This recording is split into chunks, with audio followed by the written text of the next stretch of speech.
his investigation to be very tight.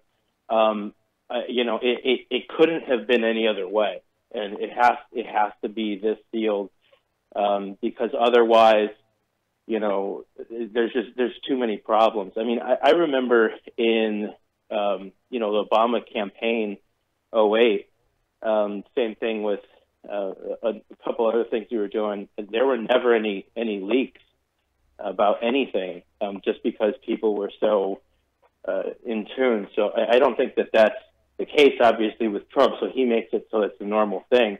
And then a person like Robert Mueller, he's not going to let any leaks happen. And if there was even potential of that, you'd be fired immediately, is my guess. Yeah, I mean, as I'm watching this, just the fact that it's silent. I was watching Fox News, and they had this guy Bob Bianchi, who was saying, look, the fact that it's this quiet, that there may be more ex-White House officials who are cooperating with Mueller, and there could be a lot more, as you pointed out, a lot more people who are flipping and saving their hide. Yeah, I mean, how many people does it take until you believe them, where they say, yes, his intent was to obstruct the Russian investigation? I mean, like, how many people does it take? 8, 10, 48? At what point? They know exactly what they're doing when they step in there at this point. But it wouldn't be a surprise to me if, you have half of them lied during their interviews, but don't be surprised when they all get indicted for lying to the FBI. I mean, this is not, as you've seen, also came out tonight, was Dutch intelligence had turned over basic proof that Russia had interfered in our elections, even to the point that they had CCTV cameras of them doing it, as in going into the specific places at their computers and things like that. So we actually have video evidence, apparently the FBI does now, from Dutch intelligence, that shows us some of the hackers actually working against us. So with these visual evidence and actual movement in the Mueller probe, I think it's game time. Progressives have to have their guard up. We have to be ready for him to fire Mueller immediately. I would say it's, red alert as far as it possibly be, because the longer he lets that wait, the harder it's going to be for him to do it. I think now, the sooner he does it, it probably would be better for him in his mind. The blowback, I think, it would be irreparable, and he wouldn't be able to recover. It'd be the one thing where it'd be actually too far. So what's the response if he does?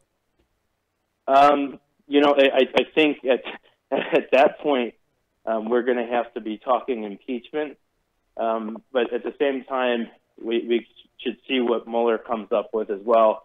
My guess, even if, any kind of charges or something were to be brought against Trump, I think he'd go down easy. I don't think he wants to put, his family through all this. And I think it'd be a lot easier on him if he just resigned, because then he's not the focal point, the main target. If it were his underlings that ran the whole thing and he wasn't the mastermind and he just went along with it, he might become, another guy that flips on everybody else. Wow. Which he's done a lot before, by the way. He's flipped on friends many times. He sued the city of New York one time for a criminal conspiracy that happened because he said that he paid too much in taxes, but it was a scheme that he helped create. So he was suing over something that was caused by him in the first place. He has found different ways to make money. It's crazy, but I think now when people see what's actually happening and that people have physically, been harmed and killed behind this conspiracy and everything that they've been doing, and they see the reality of who, the Russian government actually is, how intense and how willing they are to attack America, and how the cyber attacks do affect our individual lives, our physical lives. And that is what people are going to learn, and we're learning it the hard way. And so I think that people are just going to be completely more, this is very important for us to learn from this. And obviously, as of right now, Congress doesn't want us to do that. But you do see small turns of the tide. So I think there is a light at the end of the tunnel. Even Grassley is like, yeah, let's get this information out there. That's just indicative that his constituents are sick of it and they wanted to have as much info out there. But that doesn't help Trump at all. No. And you see a lot of people starting to turn. And I just remember how vicious they are. They will turn on him so quick, and then they'll just start pounding. And I can see it now. It'll be everybody else getting on the morality train to try and recover their party. The second that they see it's not recoverable. And so that I don't know what that point is, but I'm guessing it's in the next 2 or 3 weeks when he probably refuses to sit down with Mueller, tries to fire him, and then we have to go from there. Well, you see it happen. Do you see this happening that quick? Oh yeah, no. I mean, the intent from there's multiple people who've said in different papers that said that it's going to be within the next 2-3 weeks would be the interview date. And I don't think that there really wouldn't be much time after that.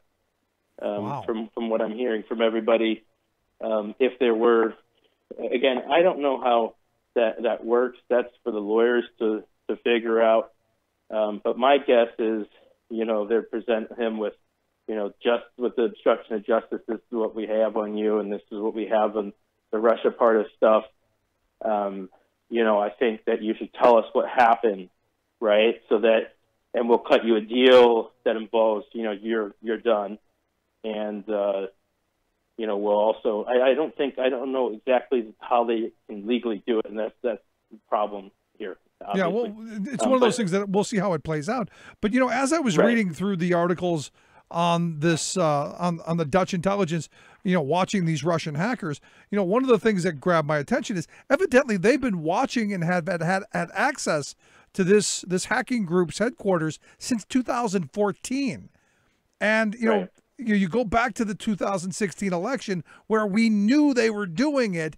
And, I keep coming back to, why didn't President Obama didn't do more? Why weren't we informed of this more? Why do we have to be here? Because of what we already knew. Right. And it came out through, I think, Vice President Biden yesterday, where he had said that McConnell refused to go out in a united front with Obama, and that prevented them from, presenting it in a nonpartisan way. That the fact that Russia was interfering in our election, and so that it was very clear yesterday that that's what happened, and I can say that's absolutely what happened. Not only were they aware then, they were aware after the fact, and then they were aware which staffers were directly linked to Putin. And they had that intelligence. They had public research documents that were hand-delivered that they read. And, they decided to not do anything because it was helping Trump and because it's helped Trump. They even embraced, the release of memo. They're getting help from WikiLeaks and Russian Kremlin-linked troll accounts. And it's absurd. To me, it's treasonous because it's a coordinated effort, even if it's not on the same page where, one conservative starts tweeting out maybe the hashtag and they're somehow linked, or they all sort of got on the same page and were using this to hurt our intelligence community. Like, you've got to be kidding. Like, you're trying to discredit the Mueller investigation with this stupid memo that you made up. And you're not, it's ridiculous that you're pushing this propaganda down our throats just to be divisive and, again, hurt our CIA, our FBI, and everybody that's involved in our DOJ. I mean, it's dangerous, it's reckless, and it's irresponsible. It's disgusting, and it's un-American, unpatriotic. These people don't have an ounce of American blood in their bodies. And, I mean, think of people that are held up with dreamers. These dreamers are more American than these people will ever be in the Republican Party. and that I'm not even going to get on a rant on immigration, but the Russian scandal, I think, is going to end up being massive in regards to indictments and deals, and I still stick to the point that it's going to be bigger than Watergate when it comes down to it at the end of the day. Wow, that's a pretty big prediction. But I go back to something we said here on the program on our inauguration day, where I predicted that Ronald Reagan was going to be his legacy was pretty much safe, because this administration was going to have more indictments and more convictions and more people locked up and building new wings to prisons just to lock these people up than the Reagan administration had. Right, and there will be other scandals that come out that have nothing to do with any of this, and whether it's money laundering or abuse of government funds, insider trading. I know that there's been some allegations there as well, and it's the list is so long. You're right; they may have to build a specific prison just for that. But I don't think, I think the good news is that there's no turning back at this point. And again, I just want to reassure everybody, because I wasn't clear earlier. If he were to fire Mueller, then that's when you stop work and you get out on the street and you march with everybody else and say you've had enough. And the rule of law in this country will not be overridden by this maniac. And we can't go that far. That's not going to happen. Congress has pledged at a constant, if he does that, they'd look at impeachment, period. I don't know. I've never seen the possibility of a bigger pushback against Congress if he were to try and even attempt to fire Mueller. This country would be the loudest uproar I've ever seen, by far, in my life. As it should be. As it absolutely should be. Yeah. Look, I mean, you go back to the Nixon thing. You want to know if your president's a crook. You want to know if he's aligned with the Russians. You want to know if he's in bed with the Russian mafia. You want to know how much dirt they've got on him. You want to, and this is all stuff, again, I keep coming back to, this is all stuff that should have been vetted out during the campaign, instead of the celebrity campaign that was run and the lapdog media who just wanted the ratings by slapping his face on everything. All of the damage this administration has done, it just in 1 year, is going to take a generation to fix. Yeah, it's going to be tough, but at least we have a roadmap how to get things back on track, because if we have enough of a majority in the House and Senate, we can use the same sort of tactics that Republicans use to get things back on track as quickly as possible. And so I really think that this is going to be one of the worst things that's ever happened to this country, because it really woke some people up, get some people educated, caring about politics, caring about their community, stepping up to make a difference. And I really think this is going to be a progressive tilt that we need for this country to be on a better track. So, what happened. We dealt with him for a year. Right. Now I think Mueller's going to deal with him. I don't see any other way out for him after you've talked to 48 people this quickly and gotten this many deals without him knowing about most of it. That's got to be tough for him to slide out of. I'm guessing he's cornered at this point by Mueller, and the end is near. My guess. That's my guess. My gut is saying that. All right, that's great news, because on that front, the walls are closing in. Also today, the news was that evidently the federal judge appeared skeptical of the Justice Department wanting to throw out a lawsuit against Trump for allegedly emoluments violations.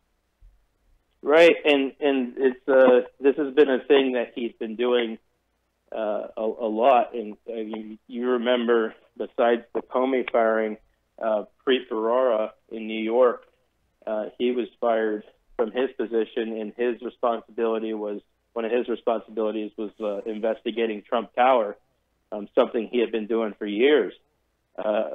Busting. He actually was the one who busted the Russian mafia that was running I guess, racketeering ring that was out of Trump Tower, one level below.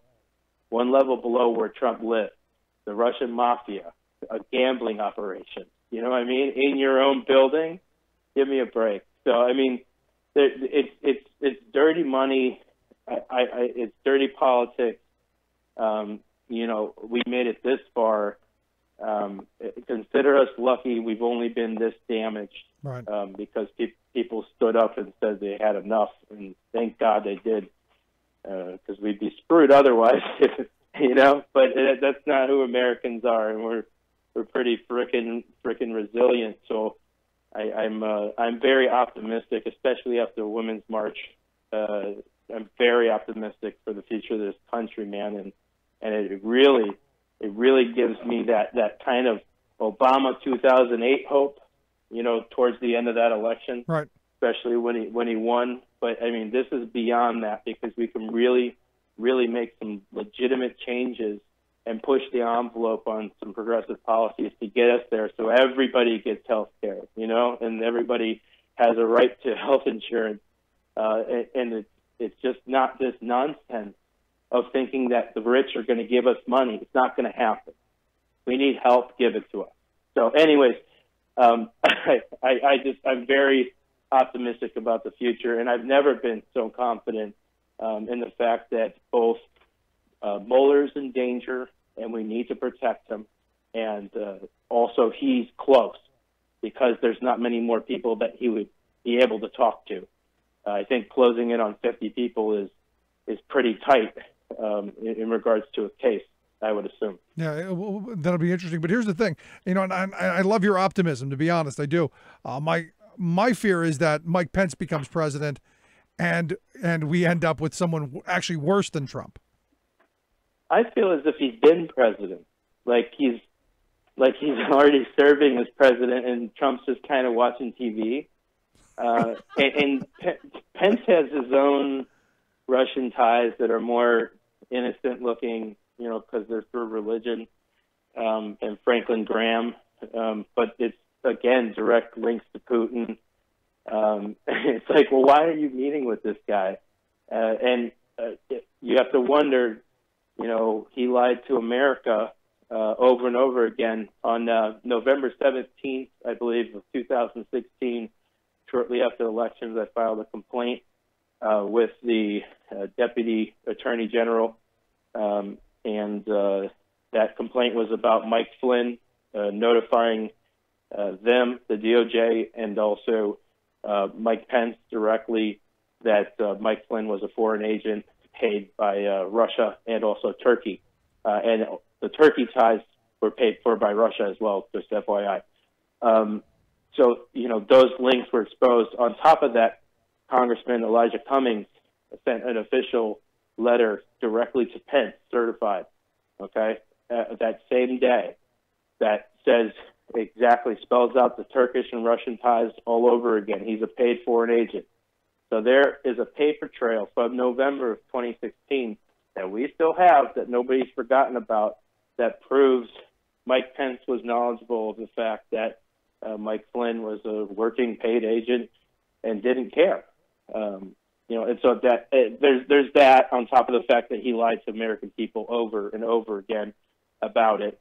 And I don't think that he, you know, I think he would have to, he's going to go down with the ship, but it's going to be, you know, Trump first, and then Pence will, you know, take the reins. I don't think it's going to be a joint kind of thing at all. I think it would have to be the next battle, but we'll be ready, and it's not going to be a Trump, because there will be a political reset. With Trump removed from the picture, you know, I think things will be more negotiable. You know, we're going to be stop just, you know, refusing to meet at the middle. I think that people will start to get along a little bit more and realize how ridiculous and divisive this guy is. Boy, I sure hope you're right. I sure hope you're right, and I'm looking forward to it, actually. As this continues down the road, I am looking forward to it, and I'm looking forward to having you come back and explain more of this and keep us up to date on all of the machinations, the back and forth, the up and down, all of that. Thanks for having me on. I always love being on. You're always great to have you, Scott. Thanks so much. Wealth of information. I highly suggest you follow at Funder on Twitter and keep up to date on what's going on with this, with just this amazing story. Quick break. Right back. Stick around. You're listening to the Rick Smith Show. We're working people. Come to talk. Wants me to give my money to someone like you, but I do believe in what a crazy man can do. Not right wing, just right. The Rick Smith Show. I'm Rick Smith, and this is Labor History in 2.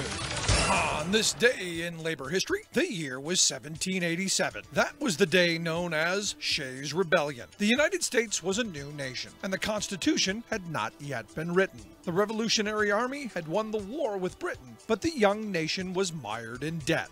During the aftermath of the war, more farmers moved into western Massachusetts. Many of them incurred high levels of debt in setting up their farms. Due to economic hard times, the farmers found it difficult to repay their debts. Local sheriffs began to seize farms and even jailed some farmers. Anger amongst the farmers began to rise. They held meetings to discuss how to respond. Many saw the government's actions as an echo of the very type of tyranny they had stood up against during the Revolutionary War. They petitioned Boston for economic relief, but their requests fell on deaf ears. The farmers began to protest the courts, disrupting the proceedings. For 6 months, the farmers waged organized resistance. One of the men whose farm was threatened for repossession was Daniel Shays. Shays was a former captain in the Continental Army who had fought against the British.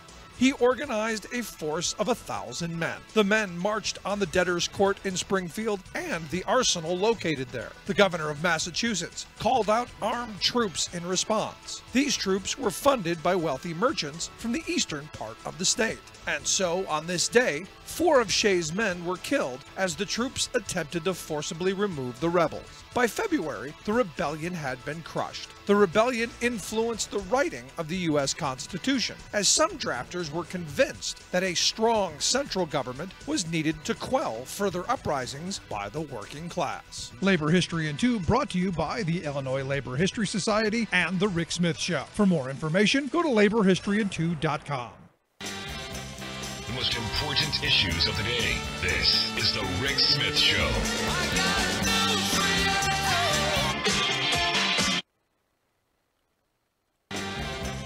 The most important issues of the day. This is the Rick Smith Show.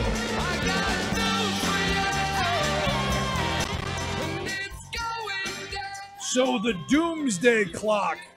Yes, there is. There is a Doomsday Clock.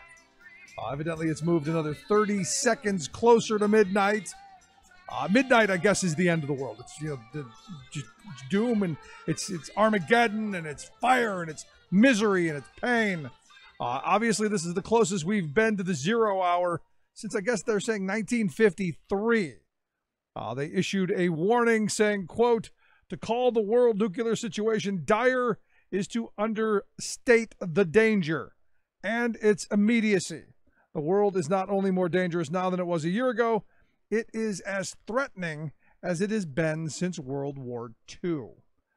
So maybe here we are, right on the edge of number 3. Anyway, let's find out what's going on around the world in Washington, D.C. Bob Ney, Talk Media News. Bob, thanks for taking time for us. Well, thanks, Rick. Ellen Ratner sent me that link on the Doomsday Clock, so yeah, I didn't know about it. I saw it today, and I was going, yep, okay, because I follow that. I like to see it, go back and forth. But here we are, just 2 more ticks, and it's, I guess, over. That's it. Well, we better at least get a couple shows in before then. Or not pay my bills. Right. Let's go on. I guess the big news today, they found the secret society texts. Well, I've been asked all day long about it. I don't think there was a secret society. I don't think there is a secret society. Now, it's very, very possible and probable that a couple of agents, for example, did not like Donald Trump. And there's been accusations in the past that the CIA has a secret society or the FBI. So things happen, but I never did buy onto the secret society where they have meetings and they plan things. I never did think that existed. Now, as far as the text, they use forensic methods to find these texts. I don't know why they didn't do that in the first place or say, yes, we're going to do that. And then it created all this drama. So Yeah. they've got them. I mean, this is what happens when you have politicians who are looking to score points and not allowing the system to work itself out. Because that was the first thing I'm thinking. I'm going, okay, so they lost them. Can't they just go back to the original device? I mean, sure. Look, I believe the NSA stores absolutely everything we do on these stupid phones anyway. So it wouldn't be surprising to me that they would have all of that stuff logged and categorized and cataloged and archived. Well, they can get it through the phone company anyway. They can pull it up. So yeah, so this was just one of those conspiracy theories that the right wing was just rabid about for no reason. well, I guess the guy was just being kind of joking or whatever when he put secret society in the email. That's what created this. Then they couldn't find the text. Well, here again, this is what happens when you take things out of context. And here's the bizarre thing and the sad thing about our politics today, Bob, because look, you had a U.S. senator regurgitating this stuff on television as it was fact. And then, of course, he walked it back. And then again, the next day, well, maybe it was a joke, but it wasn't a joke when you said it the day before yesterday. Well, in the Congress now, I mean, they're all releasing reports and one after the other. So nothing really startles me in a sense because, this is released the memo week. This will be like the third in line of them with everything coming up. Yeah. So are we going to get are we going to, is there a release the texts, a campaign going on so we can see, make sure you get, bread and milk or the mundane. Look, if someone stole my text, they'd be bored out of their mind. Well, mine now, probably when I was in Congress, they wouldn't. Maybe now they would. Yeah. See, here's the other thing. My grandfather always told me, if you're doing something wrong, never write it down and never tell anybody. Right. This way now you only we got have about a rolling text. Yeah, this way you only have about a 50% chance of being ratted out. You tell somebody it is a certainty you're going to get ratted out. Let's talk about the release. Right. Are we going to release the memos? Do you think the Nunez memo is coming out? Oh, yes, I think it is. Look, Senator Feinstein, on another issue, Senator Feinstein released, a transcript, and then the Nunez memo is going to come out, and then Grassley's going to release Donald Trump Jr.'s transcript. I mean, everybody's kind of releasing everything. Now, the Nunez memo is almost, if it's not released, it's going to be leaked because, look, everybody said, oh, unbelievable, you should see about the FISA court. Well, putting Donald Trump aside or whatever went on with the FISA court, I never did like the court anyway. I didn't vote for the Patriot Act, one of three Republicans. Butch Otter, Ron Paul, and myself were the only three.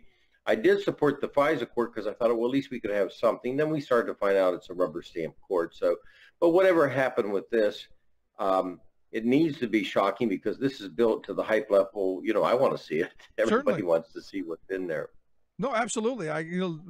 I think we should be able to see all of this stuff. But, back to the FISA court for a minute. One of my problems was you didn't have to go to the court to do something. You could go retroactively. I think it was like a 15-day window.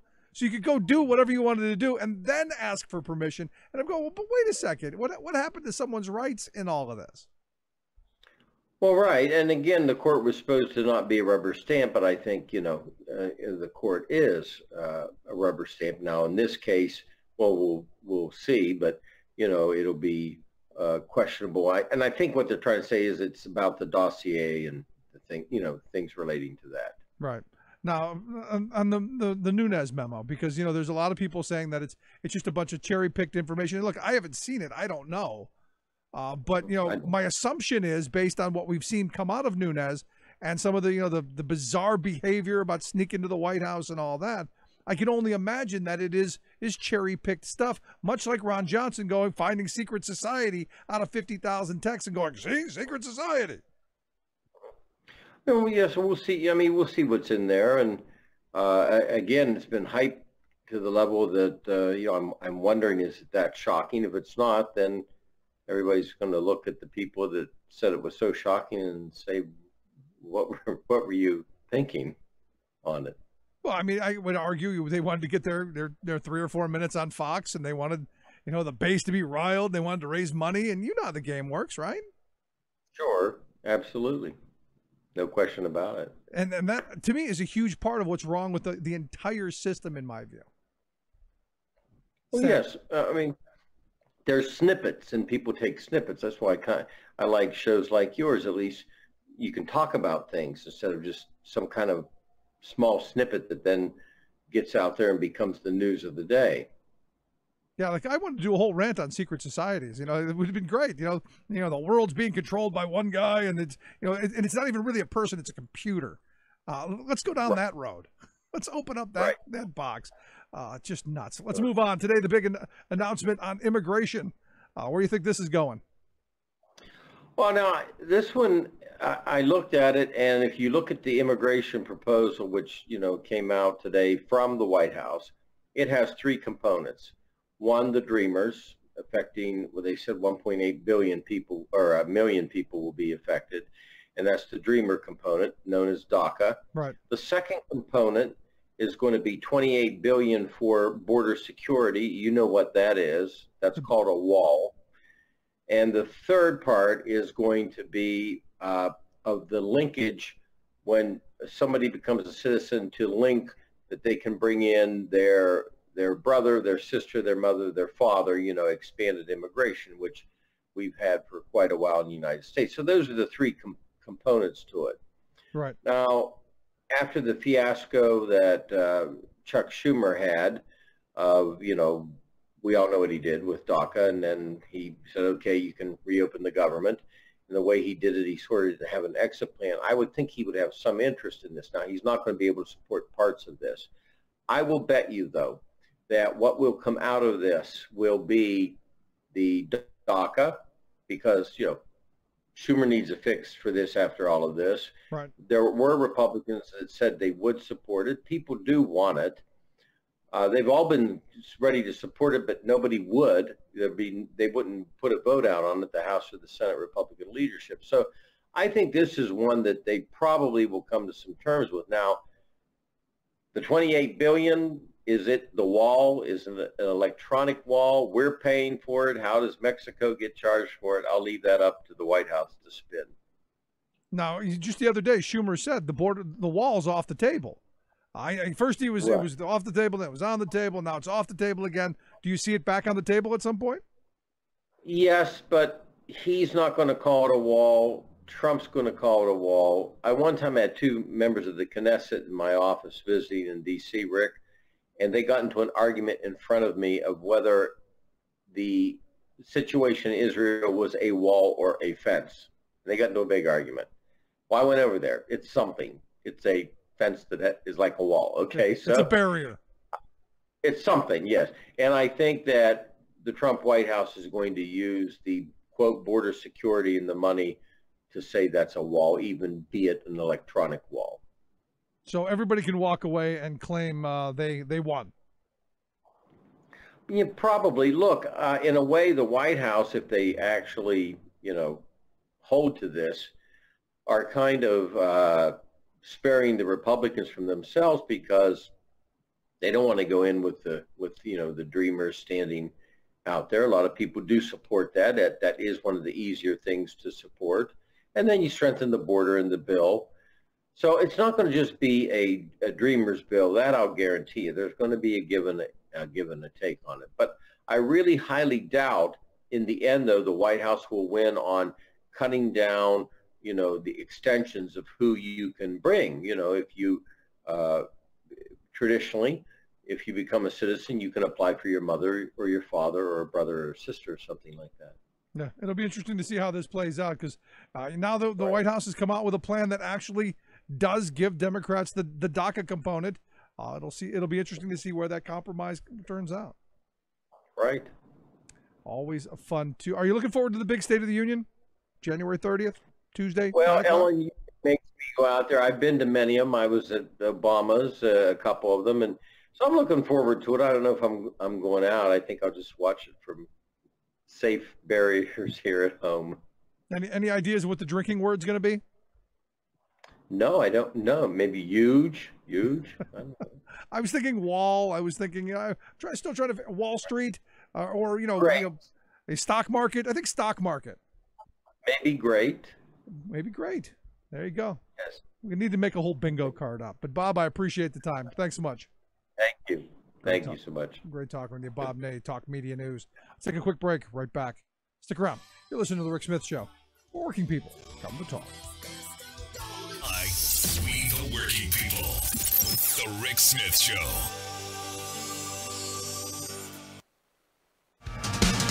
The animals, trap, trap, trap till the cages fall. The cages fall, stay awake in the dark, count mistakes. The light was off. Sanity for a change. The Rick Smith Show. The day is new, and everyone is waiting on you. And you got time. So yesterday we talked a little bit about the Oxfam report that came out. A couple of little tidbits that come out of it. In fact, they point out that last year the world's billionaires made over $462 billion combined, and they're saying that's enough to end extreme poverty the world over 7 times. And again, it comes back to, as I've said all along, it's policy, it's political will. It's those people that we elect. They also point out that a new billionaire is minted every 2 days. And you go, well, that's great, new billionaire every 2 days, but at what expense? You look here in the U.S., for instance, our top 3 billionaires, just the top 3, they control as much wealth as 160 million of us. 3 people I can drive around in my car. 160 million people in this country don't have the wealth that those 3 have. Think about that for a second. And you go, we just gave them a massive tax break. Also think about that. Now, you remember, you go back to Donald Trump running, we're going to make the lives of working people better. You look at his cabinet. His cabinet is filled with a bunch of billionaires. In fact, it is the wealthiest cabinet in the history of the country. And do you think that those folks are really going to understand what it's like to punch the clock, stay on the treadmill, try and get the kids to school, make sure they do their homework, health care? You just go down the list of all of the things that average, everyday Americans are struggling with. And you look at the policies coming out. It's not helping any of us. They also point out that the 42 wealthiest people in the world now hold a combined wealth of, hold your hats, as much as 3.7 billion with a B people around the world. And you go, again, we could end extreme poverty. We could make sure that kids don't die of starvation. But do we have the political will? It also showed that 82% of all of the wealth created across the entire globe went to the top 1%.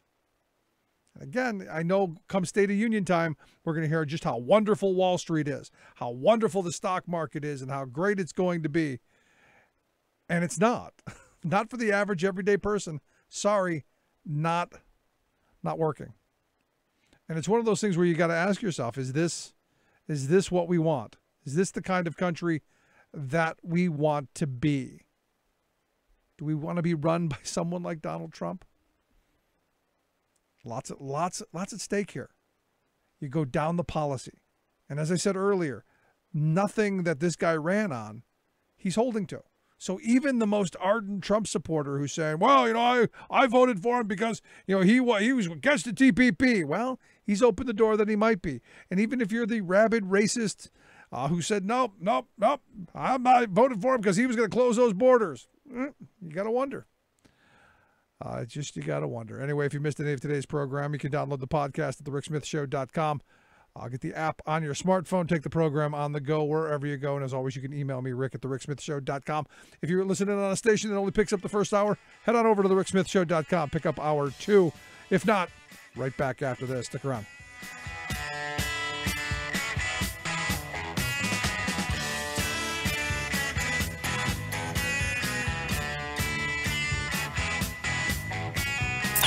Controversial, thought-provoking, opinionated.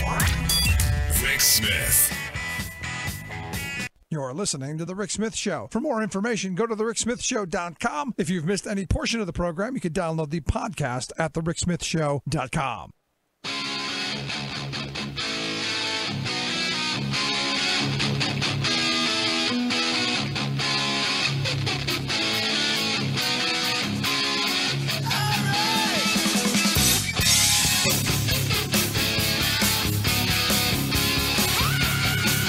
Welcome back to The Rick Smith Show. Check out our website, thericksmithshow.com. Questions, comments, something on your mind, you can email me, Rick at thericksmithshow.com. So, last week we spent a good bit of time talking about the couple out in California who had, a brood of children that they chained to beds, that they, well,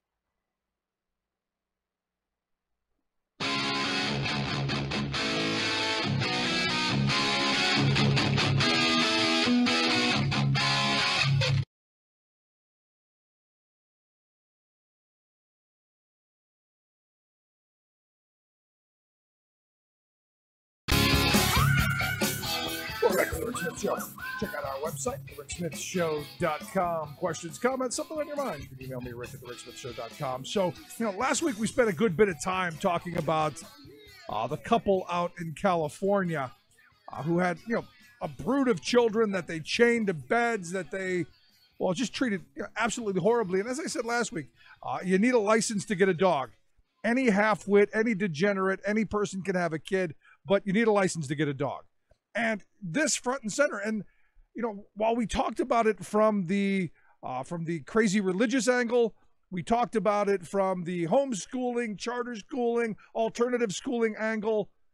We didn't really get a lot into, we touched on it, but we didn't get really a lot into the community angle and why no one noticed. Well, leave it to our good friend Helene Olin to write a piece on where was everybody else? And it's over at the Washington Post. We'll get a link at thericksmithshow.com. Helene, thanks for taking time for us. Thank you for having me on to discuss this. I feel so passionately about this subject. And as we all should. Look, last week we talked about it from like I said, the religious angle, the school charter angle, but not a lot from as neighbors, as community members, as family members. Don't we have some responsibility to say something when we see crazy? Right. I mean, I said in the article that this was a true-to-life, long-running, multi-decade, multi-state, true Kitty Genovese case. For listeners, who don't know, Kitty Genovese is this sort of famous New York story. She was attacked in the mid-1960s. She worked at a bar, coming home from work, and famously, it was reported that dozens of neighbors watched and did nothing. And it became a huge story, as I'm sure many listeners recall. In fact, that was actually something of a myth. Not that many people heard, and some neighbors actually did try to help. In fact, she died in somebody's arms. This, however, appears to have been a true-life Kitty Genovese story. This family was clearly neglecting their children for at least 20 years, if not longer. We now have reports, since I wrote that article, of the oldest daughter apparently did attend school in Texas for at least a year or two, came in extremely disheveled. Kids made fun of her because she smelled so bad. She wore the same clothes every day. Yet apparently Texas still has no reports of anybody ever calling child services, protective services, or the police on this family, which is just astonishing. The same is true in California, as far as we know. Nobody appears to have called this in. So the children were out in public sporadically. We know they used to go to Disneyland. We've got those pictures. We know they went to their parents' weddings in renewal of vows in Las Vegas. Neighbors report seeing all sorts of strange things from both Texas and California, seemingly without shame, by the way. It's sort of fascinating. They're coming out of the woodwork to say all the stuff they saw, and yet nobody called anybody in. And I just sort of am staggered by how this could happen. Yeah, and I'm staggered by, as you said, a lot of people are coming forward now after the fact and saying, well, yeah, we saw all this crazy stuff. And you go, well, where in the hell were you when it mattered? Right. I mean, I don't understand how nobody over this long a period, said, this is really odd. My neighbors appear to have, at least a dozen kids that they're not letting out of their house.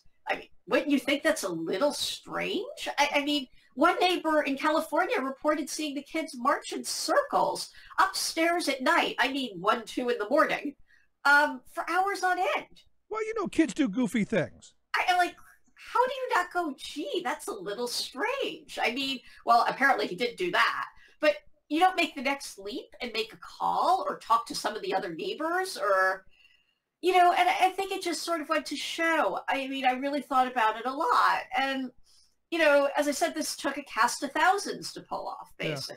Yeah. I mean, and the families too, by the way, like, you know, they cut themselves off. They didn't speak to the, you know, the family for a long time. You know, you don't just sort of march down there at some point. Yeah, but isn't that the MO of abusers as a whole, especially when you're talking about families, that they, you know, they cut their victims off from any, you know, chance of getting help from family members or friends, and that they're very isolated? I mean, isn't that basically the MO? That is the MO. And it's just sort of staggering, though, that nobody thought to, you know, report this over what is clearly close to, I mean, I'm using 20 years loosely. It could be closer to 30 years. I mean, the eldest daughter was, I think, 28 or 29. It simply blows my mind that this happened. And I think it says a lot of things about where we are as a country, and none of them particularly good. No, but here's the thing. This sort of sense of, you know, I don't want to be bothered with somebody else's, you know, affairs. I don't want to get involved. I don't want, you know, he might come after me with a gun. I mean, all the excuses say terrible things.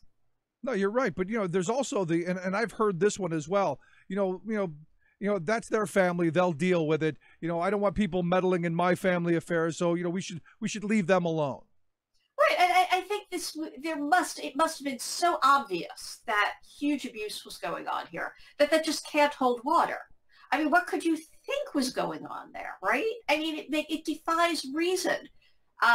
Again, this, you know, in Texas, the kids were apparently allowed out to some extent. One at least went to school. And, you know, disheveled every day, you know, how do you not say anything at a certain point? In California, one of the sons was allowed to go to community college. He attended with his mother in tow. Again, a little strange. A little strange? Yeah, his one of his classmates gave an interview and said that he appeared underweight, and whenever there was food in the class, he would eat like he was starving. Again, you don't ask him, is everything okay? Like, and maybe they didn't tell the, you know, the LA Times, I think it was, that reported this. Right. Maybe somebody else said something, but I mean, it's just unfathomable to me. No, but as you point out in your article, all along the way, every step along the way, the system, the community, the family, every institution failed these kids. Right. And, you know, the homeschooling thing is, you know, I am not somebody who is, like a lot of progressives, I'm not against homeschooling.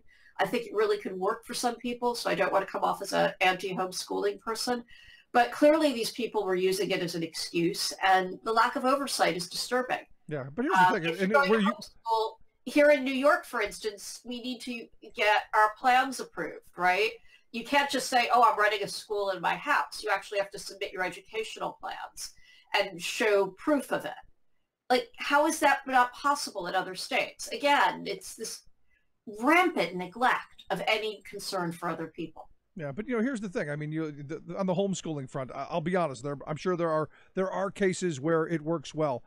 The reality, in my experience, and the people that I know who have homeschooled, it's all about the religious, you know, purity, and it's all about, you know, very, very narrow-mindedness, and to be honest, people that they're doing it who I don't know that themselves could pass a GED, let alone making sure that their children can get ahead, and that's where I struggle. Now, I'm with you. There are certain cases where homeschooling can be beneficial, but this is another one of those examples of going religious extremists, crazy people who clearly should not be in charge of children, let alone their education. Right. And I would say, I should preface all this by saying the vast majority of my experience with people who've homeschooled is in New York, where there's actually quite a bit of regulation around it. So I mean, by definition, I probably have more positive feelings about it. Not that I could do it, by the way. I should stress to everybody, my idea of homeschooling would be PBS Kids, so it wouldn't work very well. And not that I would want to be honest, Elaine, because I think school is more about is more than just about reading, writing, arithmetic. I agree with you, by the way. I absolutely agree with you.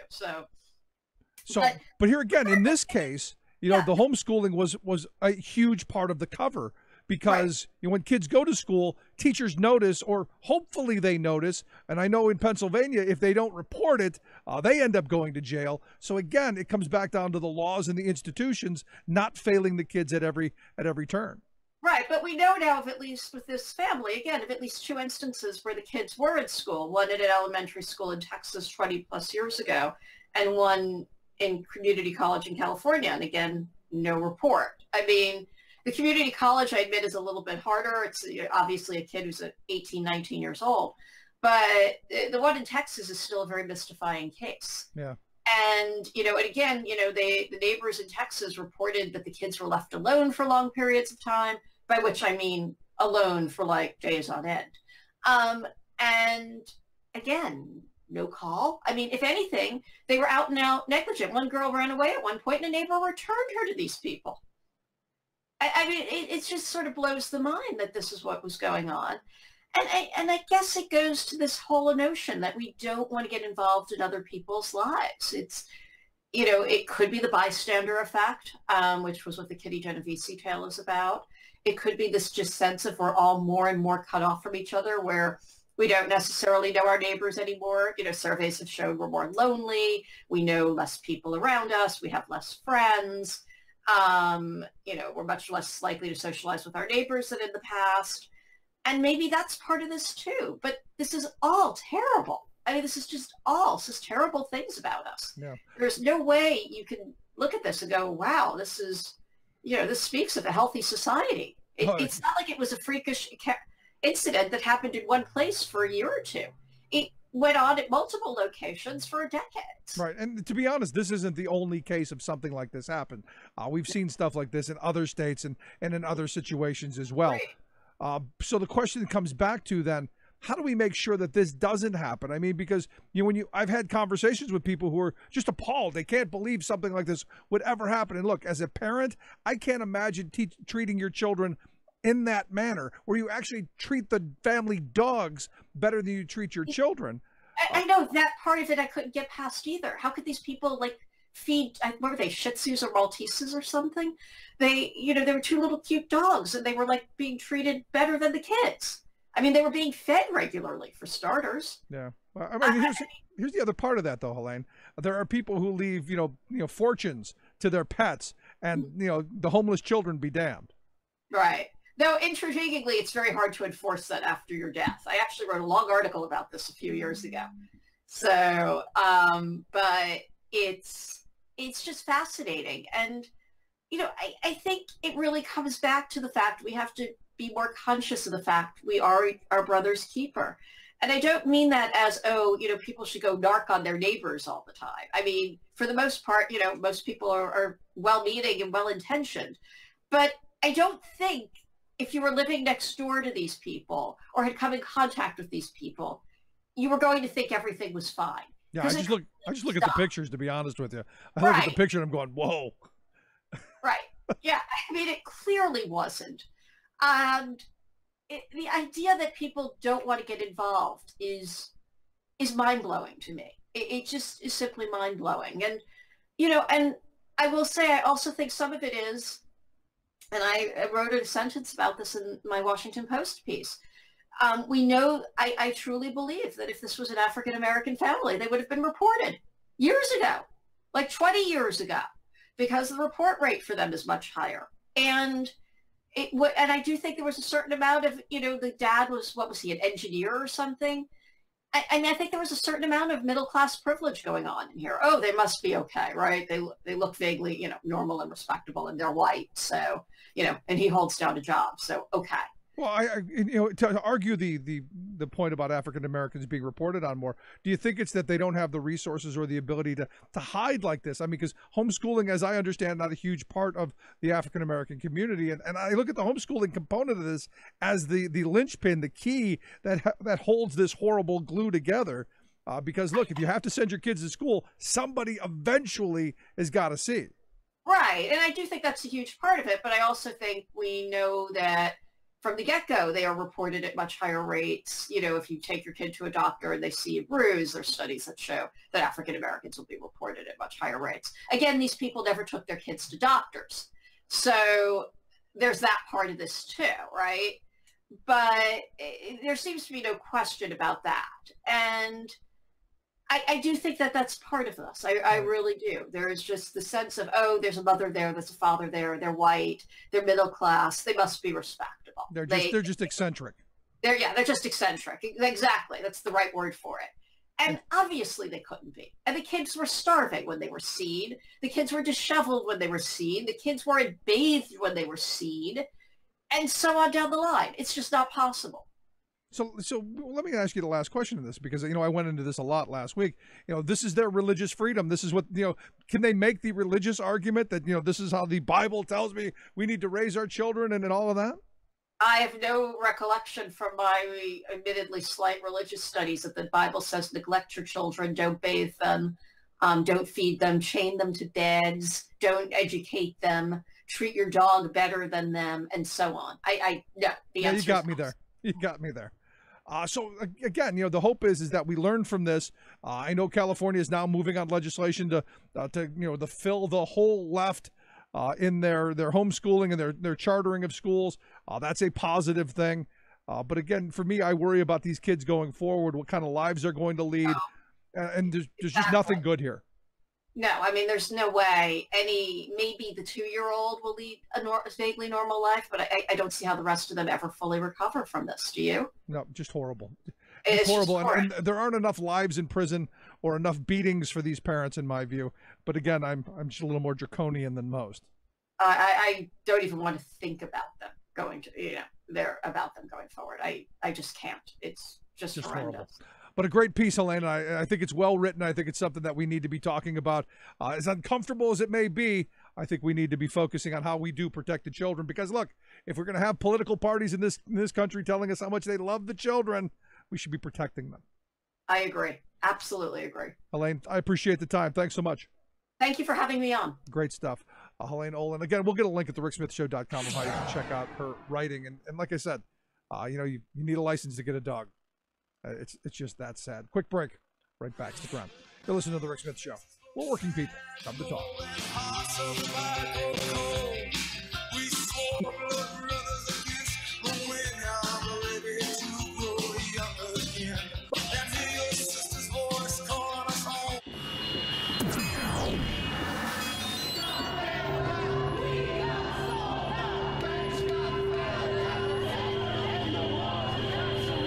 Kent Avenue power plant in New York City struck at Brooklyn Manhattan Transit. The power plant served as the sole source of electrical power for the entire New York City subway system. Transport Workers Local Union 100 had been trying to beat back the company's push to form a company union through an educational organizing drive there. Out of the 505 workers at the plant, only 35 were TWU members. On this day, 2 boiler room engineers with 10 years on the job each were fired for their union activity and given 3 minutes to leave the plant. Inspired by the Flint sit-down strike then still in progress, TWU President Mike Quill called for a sit-down to protest the dismissals. 31 workers locked themselves in, and Quill announced that if the 2 fired workers were not reinstated by 6 a.m. the next morning, all switches would be pulled, shutting down the entire transit system. He insisted that the BMT had long abused its workforce and was in violation of the new Wagner Act. Newspaper headlines screamed of a workers' insurrection at the power plant, and the BMT quickly called in company goons to threaten the hundreds of picketers surrounding the plant. Workers stood their ground and prevented strike-breaking forces from breaking through the barricaded entrances. They organized food brigades and gained support even from the newspaper reporters who helped with food deliveries. By 5:30 a.m. the next morning, the BMT gave in to the demands of Quill and the TWU and reinstated the fired workers. Impressed by the victory of the job action, the power plant was fully organized within 2 days. Labor History in 2 brought to you by the Illinois Labor History Society and The Rick Smith Show. For more information, go to laborhistoryin2.com. Saving work in America, one show at a time. The Rick Smith Show.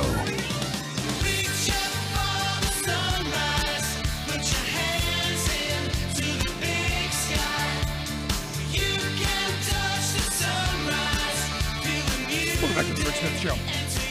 You know, I've been fixated. I think like Helene, very much fixated on that story because, you know, it's so horribly tragic. And, you know, I look at my children and I can't imagine anyone treating them badly, let alone that badly. And it's one of those things where, you know, why do you bring children into this world if that's how you're going to treat them?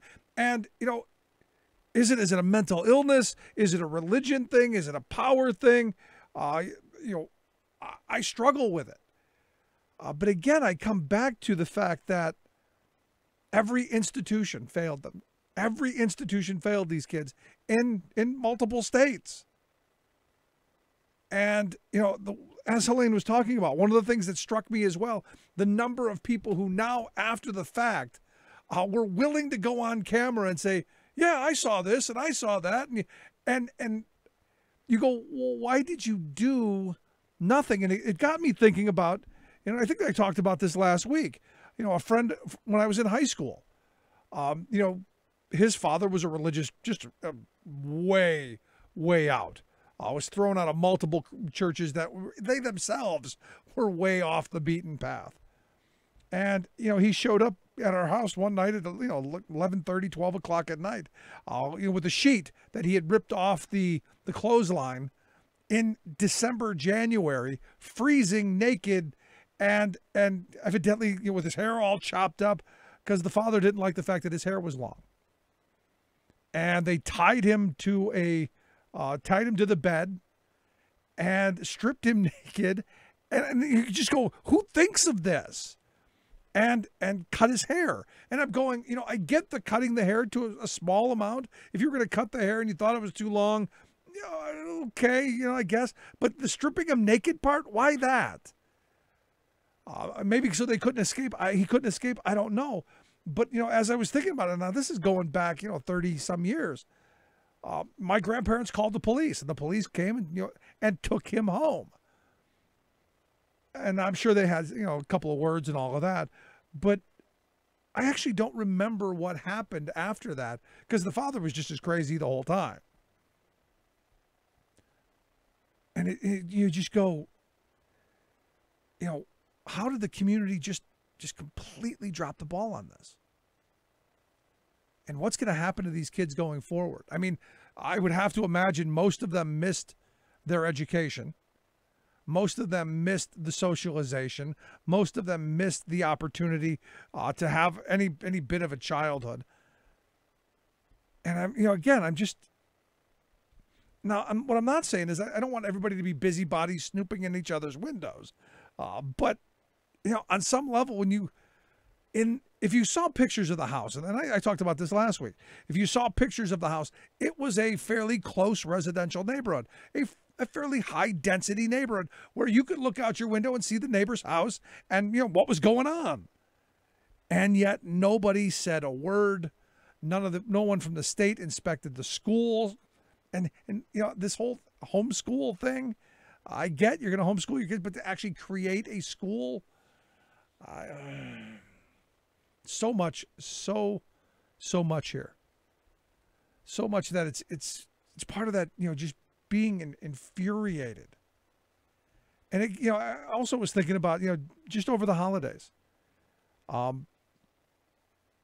there was a young woman who was staying at a shelter locally, who had a baby, and there was actually talk of the hospital. And this is how the laws are in Pennsylvania, that you have to report when you think there's abuse. or it comes back to you when they come and get you. And I remember having an argument with somebody over this, going, they were saying, this is just horrible. And I'm going, you got to watch out for the health and welfare of the child. It's the middle of the coldest time of the year. This poor woman, this poor girl, has this baby and nowhere to go. And you're talking about an infant with nowhere to go. Now, that speaks volumes about, our society and the fact that we can't find housing for people and that we can't, deal with those situations. But, this person that I was talking to was just beyond themselves that the hospital would call child services to make sure that the child was safe. And I'm going, I don't know that I agree. I want that child to be safe. Now, do I want the child taken from the mother? No. There's got to be a way in a civilized society, in the wealthiest country in the world, at the wealthiest point in history, there's got to be a way to go, you know what, this mother who obviously qualifies for Section 8 housing and obviously qualifies for food stamps and go down the list. There's got to be a way to find shelter for this woman and this child. There's got to be, because it's got to be much cheaper than taking the child and institutionalizing the child and ruining both people's lives. There's got to be something more rational than that.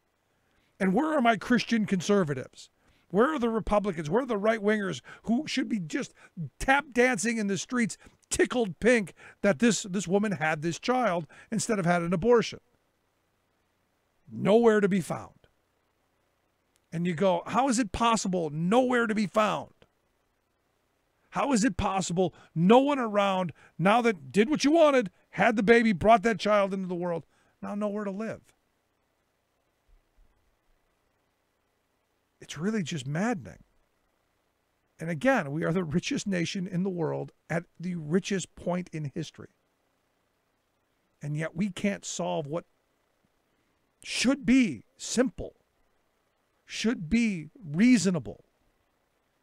Instead of this poor woman being released from a hospital to go back to a shelter where if you don't get in by 9 o'clock, you don't get in, and you got to be out by like 7 in the morning, and you've got to find a place for yourself to hang out or seek shelter all day long because you're sleeping in the basement of a church on a cot, on a mat. There's got to be something better than that. There's got to be something better than that in a so-called Christian nation. I'd love to hear your thoughts. You can email me, rick@thericksmithshow.com. Is it right? Is it wrong? Should the hospital, turn this mother in? Is there a sane way of going about this?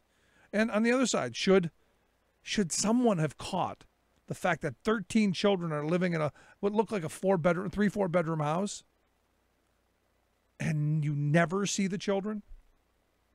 It kind of makes you wonder. And the question is what would you do? Would you get involved? Something to think about. We'll take a quick break. When we come back, we're going to talk with Sam Berger about the upcoming State of the Union address. Just, 5 days away? Cannot wait. Quick break. Right back.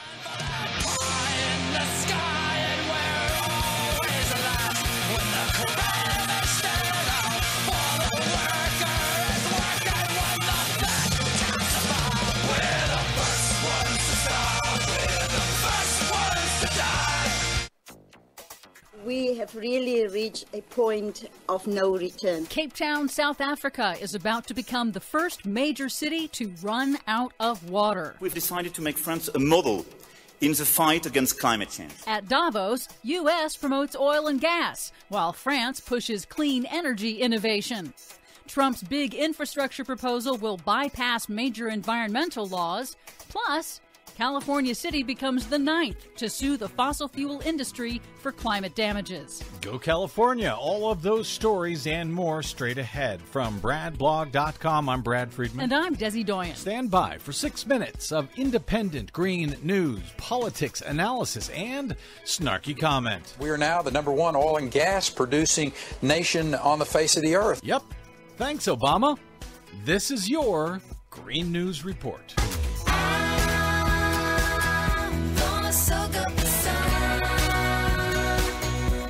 Okay, Desi Doyen, Cape Town is about to run completely out of water? That's correct. Cape Town, South Africa is on the verge of completely running out of water due to an unrelenting extended drought, the worst in more than a century. Cape Town city officials say water rationing has not reduced demand enough. So this week, Cape Town Mayor Patricia DeLille moved up day zero. That's the date when water is expected to run out, to April 12th. We have really reached a point of no return.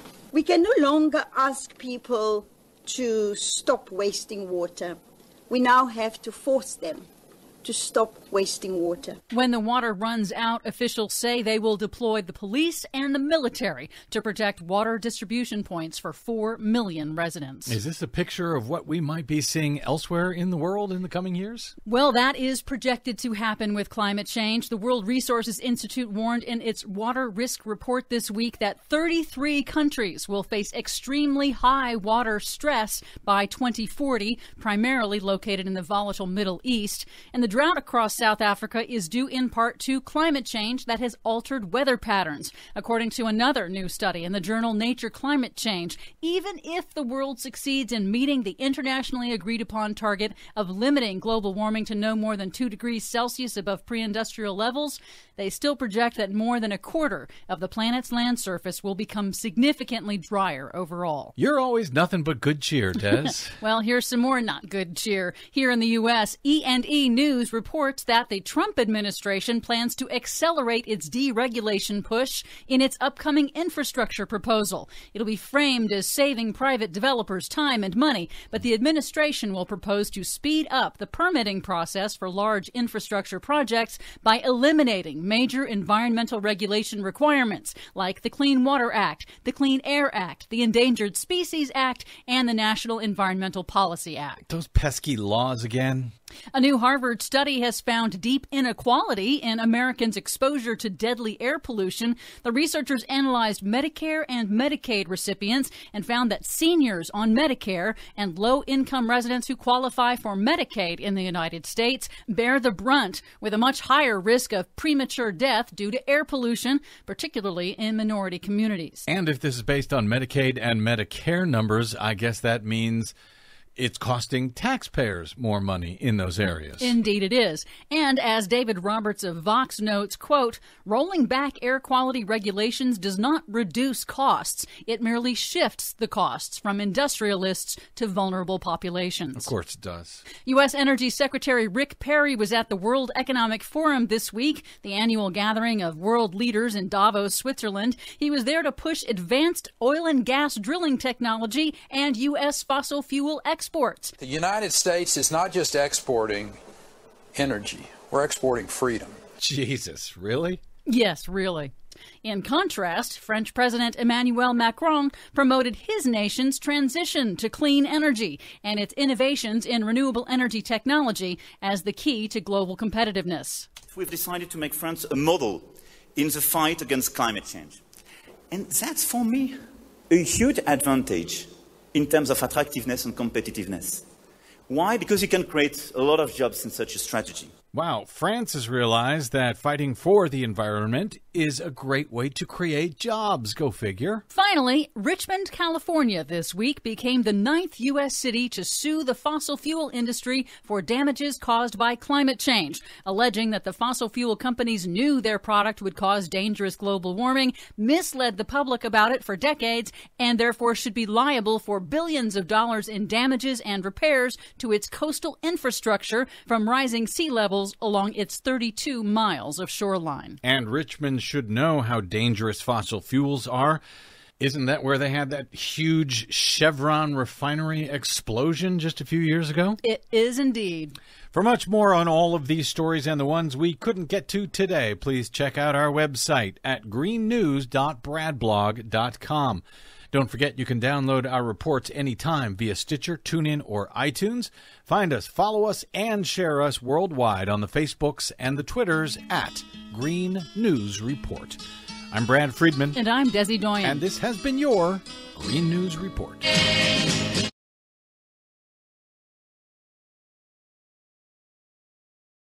California dreaming,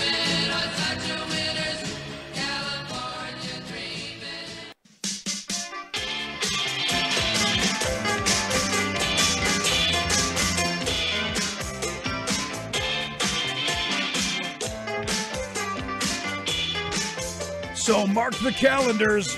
Get it out, big red pen. Tuesday, January 30th, 9 p.m. You're going to be sitting in front of the boob tube watching the Marmalade Mussolini give his first State of the Union, as president. I mean, what he did last time was just kind of reading off a teleprompter, and this is going to be it. This is going to be how wonderful year one was. And I'm sure going to spend a lot of time talking about how the economy is just better than ever. And yet, most people that I know, they're struggling worse than they were before. Now, on the other side, there are going to be a bunch of people having a people's State of the Union. Mark Ruffalo and a bunch of Hollywood folks, Whoopi Goldberg, Michael Moore, Wanda Sykes, a bunch of folks going to have their people's State of the Union. I think that's a good thing. I love engagement. It should be interesting to see what comes out of it. And I want to see how bad the Democrats do in the response. Just a thought. Anyway, I'm here to talk a little bit about the upcoming big event, the January 30th event.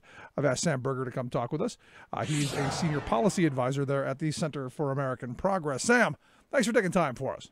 Oh, thanks so much for having me on. I appreciate it. So the big event, are we looking forward to year one through the eyes of the Donald?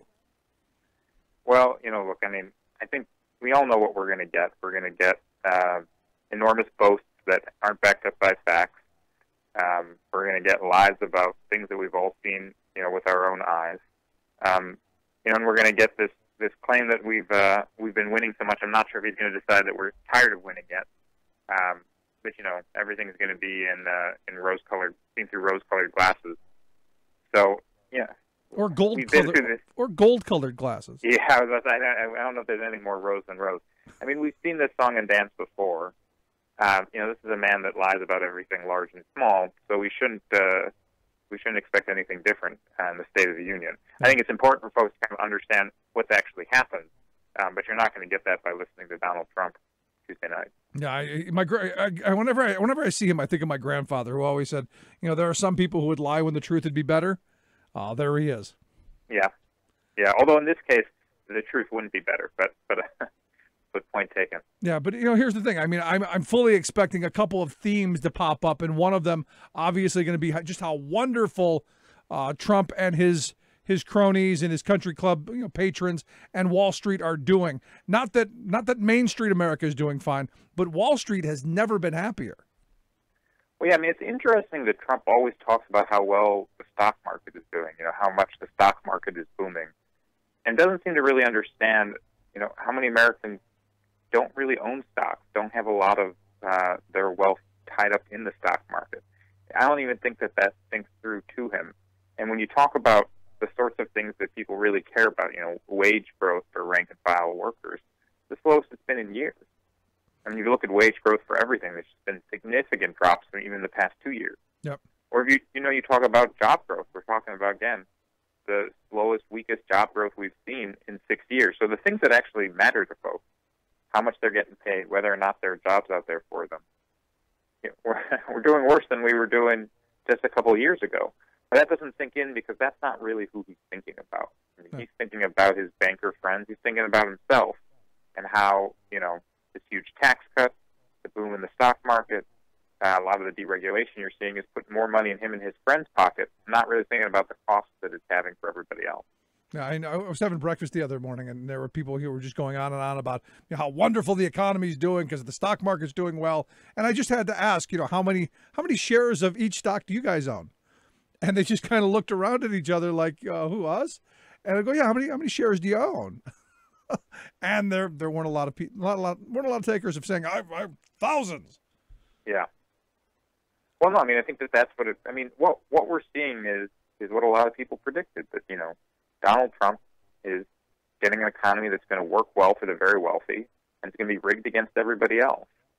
And you see that across the board. And we're 1 year in; the results are starting to come in, but it's going to only get worse. Particularly if you have a Congress that just goes along and doesn't try and stand up for working families in the middle class. Yeah, but this Congress is definitely not going to be the one who stands up for workers or the middle class. In fact, this Congress, the workers and the middle class are on the menu. They're the ones to be attacked, not helped.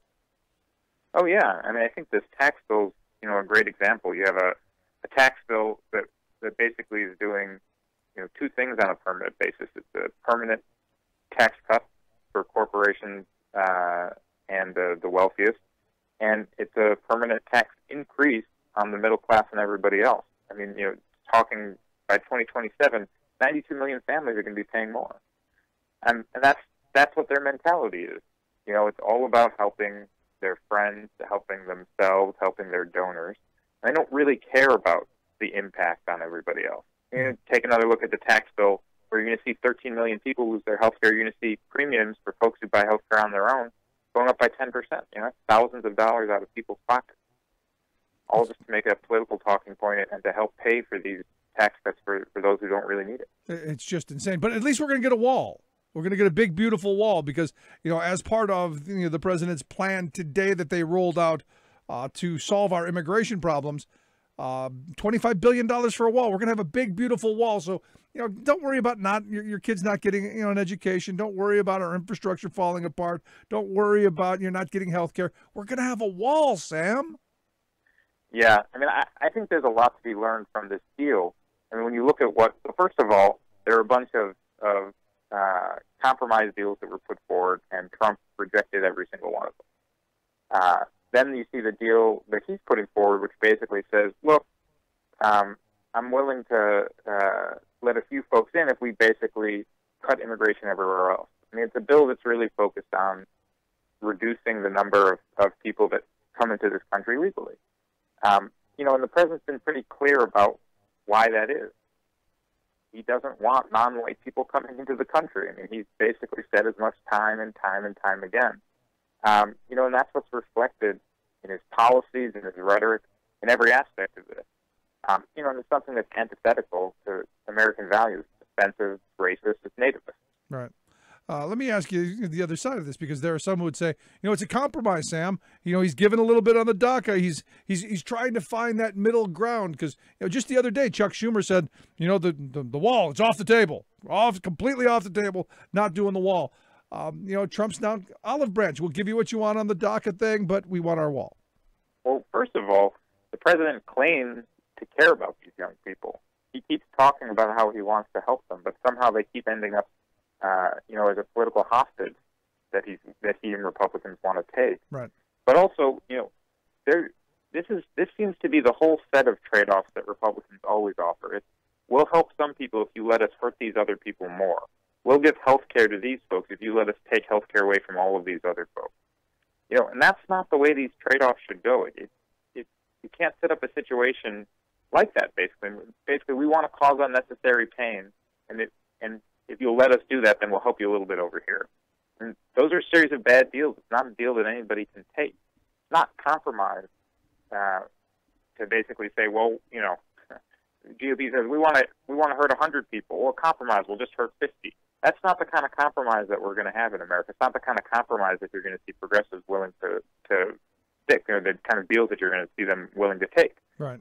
Now, if you want to get a good thing for some folks, for a good, for another good policy that you want on the other side, that's the kind of deal you're going to talk about. But, we're not going to be trading on people's livelihood, people's lives, just because Republicans, conservatives want to engage in hostage taking. Yeah. Now, obviously, the Democrats are going to want something better, but they don't really have any power or leverage outside of the fact that they can hold the 60-vote threshold.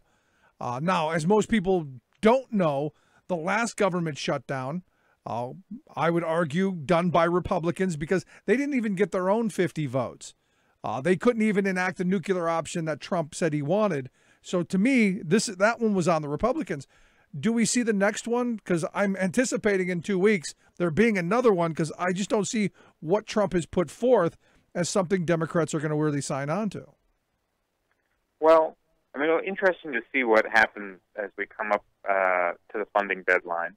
Obviously, hopeful that there'll be some movement on DACA, at least in the Senate, where there seems to be less of this nativist impulse. But, what we just saw from the president today is very concerning. What we saw from Republicans leading up to and then during the shutdown, in which, as soon as it happened, there was this immediate claim that, Democrats were complicit in any murder ever committed by somebody not born in the United States. Yeah. I mean, and they hate the military. Hate the military. Yeah, but I think I don't think we should let that first ad go without kind of focusing on what they're really saying. I mean, it's incredibly offensive, not just towards Democrats, but just this claim that somehow people from another country are showing up, murdering folks, whatever it is. I mean, it's just complete nonsense. And it really reveals what's at the core of this sort of xenophobic, racist, nativist core. And that's a real problem. I mean, as long as that's where Republicans in the House, as long as that's where Trump and his top advisors are, we're not going to be able to make any progress on important issues because you can't negotiate with people that basically fundamentally don't recognize the humanity of folks that are born outside of this country. Yeah, so I expect to hear a lot about this in the State of the Union. The other thing that I'm expecting is on infrastructure. Trump ran on the idea that they were going to invest $1 trillion in infrastructure, and now without really having a plan. And I remember, back during the campaign when it first came out, I held up a blank piece of paper and I said, "Here's the plan. This is the secret plan. The secret plan is there is no plan. Yeah. We're basically just going to wish and hope and hand it over to Wall Street, and then there'll be toll booths all over the place. Or better yet, Easy Pass and the license plate capture stuff that we've got here in Pennsylvania, and you'll just be mailed a bill every time you leave your house." This seems to be kind of what I'm hearing in the leaked memo. Yeah, I mean, if you look at all the cuts that they're proposing versus the investments they're proposing, they're actually taking more out of federal infrastructure than they're putting in. You're talking about a cut of like $1.69 for every dollar of proposed expenditures. So on a whole, this isn't putting money into the system; it's taking it out. And again, the way that they're going to pay for it, just as you said, it's going to be state and local taxes, tolls, other user fees. These are the things they're going to hit working class, middle class families hard. They're the ones that are going to have to pay these. They're going to see more and more money coming out of their paycheck just when they're driving to work. And then the other thing is a lot of it is focused on getting private investors to get more money out of these deals, not to get something that's better for the public, but to make sure that you're privatizing infrastructure and giving these private developers a larger cut of the action. Yeah. It's again, it sounds like a broken record, but this is what we see time and time and time again. When there's a choice about who to help, you can guarantee that Donald Trump is going to help his friends, the wealthy, and himself, and not in that order. Reverse that order. Exactly. But here's the thing. I'm not against the idea of public-private partnerships, the way we used to do them. We use public money to hire private companies to do public works projects that we then own, that we, the people, then control. Yeah.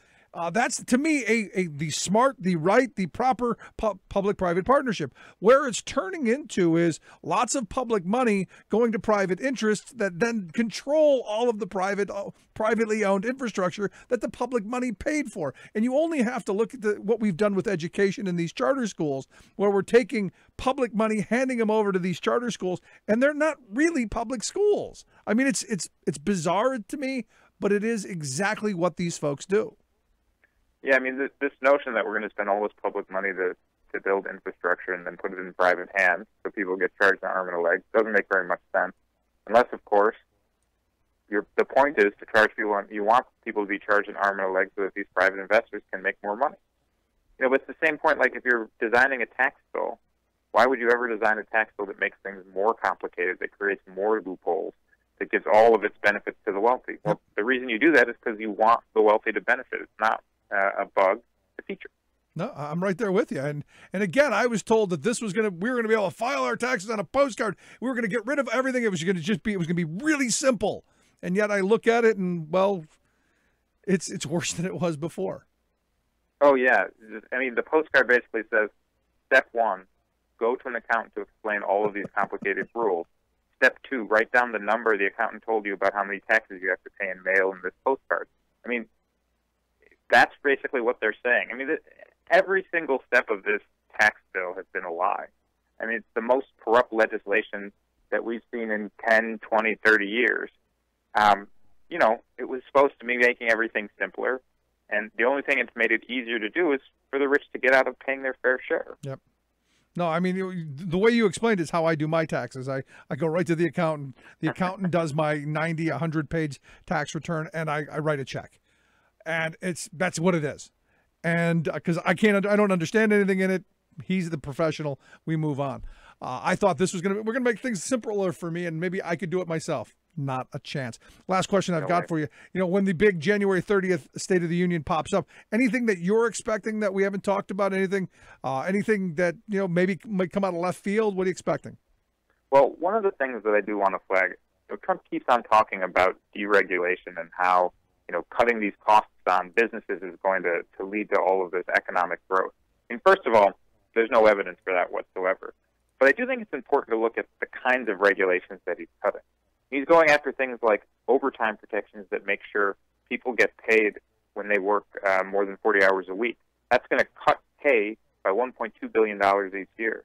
Talking about going after protections to make sure that financial advisors don't cheat people out of their retirement. That's going to cost folks tens of billions of dollars. Even going after a rule that prevents owners from stealing their workers' tips. And if that goes through, it lets people steal from their workers, that's going to cost them $6 billion each year. So it's every single step you get, any kind of thing that's trying to protect the working class, protect the middle class, make their lives a little bit easier, make one thing that they don't have to worry about anymore. Trump just wants to sweep that away. And why? So that the rich are going to be able to get more money. I mean, who's going to be pocketing all this overtime pay that is paid? Who's going to be pocketing these tips, literally? Who's going to be taking the commission, when they steer people in retirement savings, steer people's retirement savings into bad financial products that don't really benefit them? So, it's basically, he's a grifter, right? That's what he's all about. That's what he's always been about. And he's trying to make our economy into a grifting economy, one that benefits those who steal from people instead of those who work hard, play by the rules. It's really disappointing to see. And I think it's important that people pay attention to this stuff, because you hear deregulation, you think about cutting red tape, silly requirements, that sort of thing. But it's not. He's not talking about cutting red tape. He's talking about cutting people's livelihoods. And, it really gets at the core of what Trump and this administration are all about, which is bad for workers and good for the rich. There you go. Sam, I appreciate the time and the thoughts. I look forward to talking to you again, and I'm looking forward to the big State of the Union. Should be entertaining at least. Yep. Thanks so much, Sam Berger. Again, you look at this and mark the calendar. Make sure that you get your popcorn. And I forgot to ask him what the drinking game word was. Maybe next time. Let's take a quick break. Right back. Stick around. You listen to The Rick Smith Show. We're working people. Come to talk.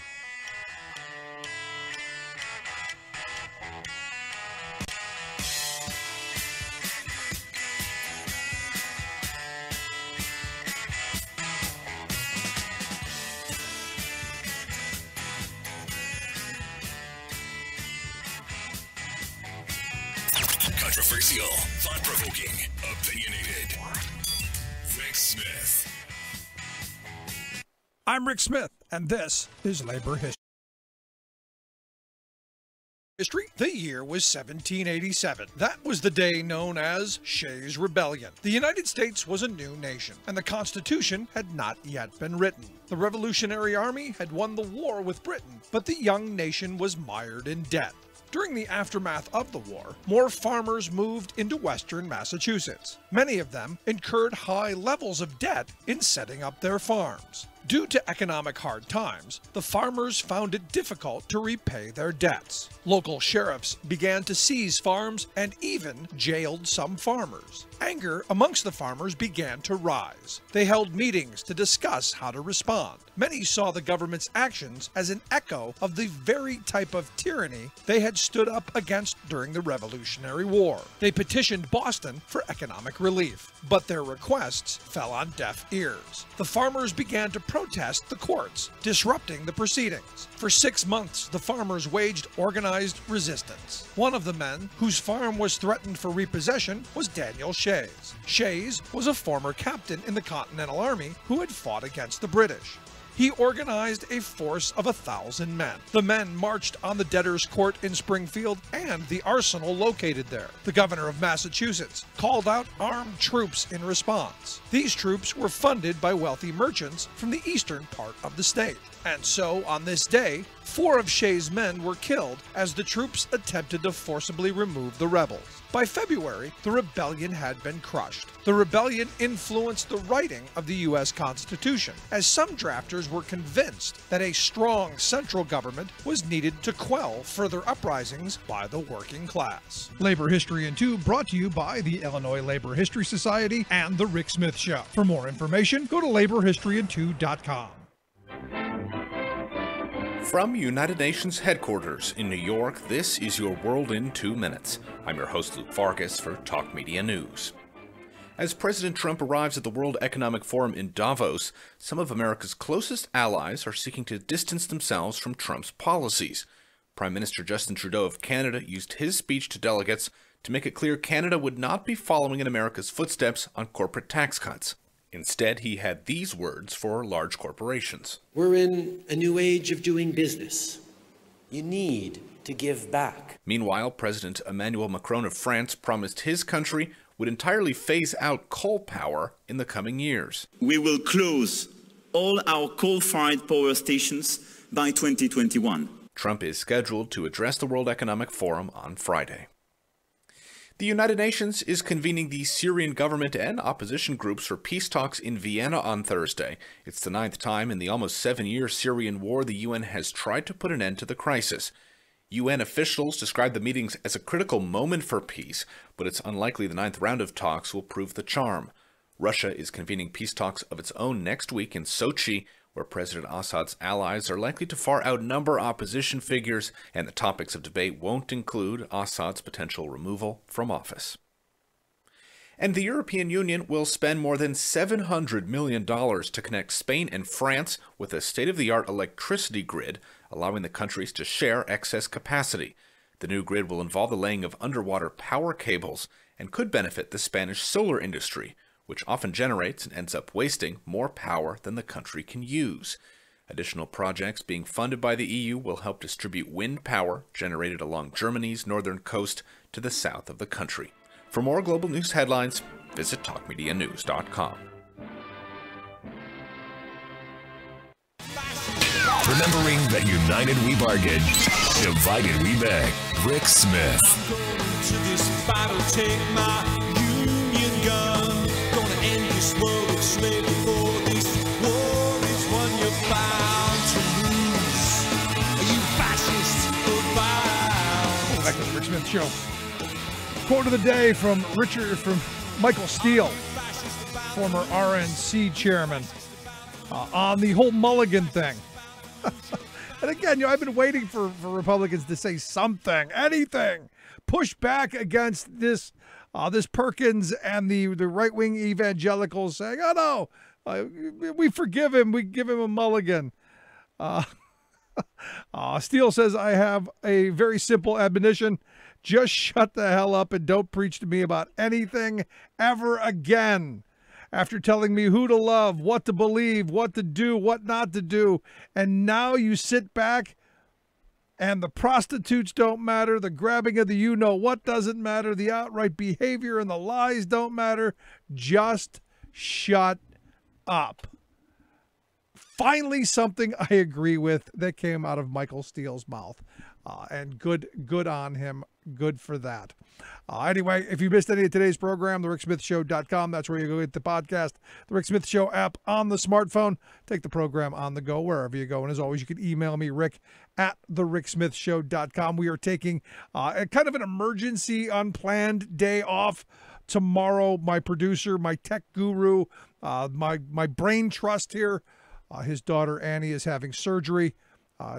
Just the most beautiful, wonderful child having eye surgery, and we're taking the day off to make sure that that he can be where he needs to be, taking care of his family and his daughter, and we wish her nothing but the best as this surgery happens. And I have the utmost confidence, as does our tech guru, that the doctors are going to do a fantastic job, as they've done all along, and this is going to go smoothly, and she's going to come out the other side much happier, much better, and problem all solved. So I'm wishing them the best tomorrow during the surgery. Just so you know, we're not going to be here, but wishing them the best, and I hope you'll keep them in your thoughts.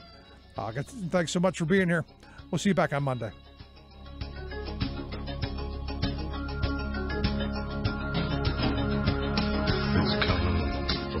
been listening to The Rick Smith Show. Together, we can make America better. Email rick@thericksmithshow.com or interact with us anytime at thericksmithshow.com. Until next time, this has been The Rick Smith